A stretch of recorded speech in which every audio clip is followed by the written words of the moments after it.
యేసుక్రీస్తు దేవుడా లేక ప్రభువా? ఈ రోజున తేల్చేసుకుందాం.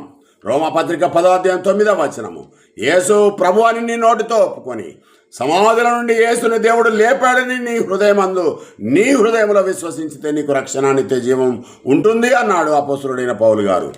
మరి ఈనాడు దొంగ బోధకులు 95% యేసు దేవుడని, యేసు రెండవ దేవుడని, త్రిత్వంలో ఒక్కరని తప్పుడు బోధలు చేస్తూ రోజుకు కొన్ని లక్షల మందిని నరకానికి చేరవేస్తున్నారు.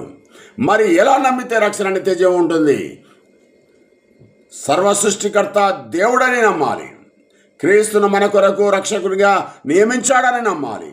ప్రభువుగా సంఘం మీద, సర్వ ప్రపంచం మీద ప్రభుగా నియమించాడని నమ్మాలి. మరి ఒక్కసారి పరిశీలన. యేసుని దేవుడు అని అనవద్దు. దేవుడు కాదు యేసు, ప్రభువు అని నమ్మాలి. ప్రభు అంటే రాజు.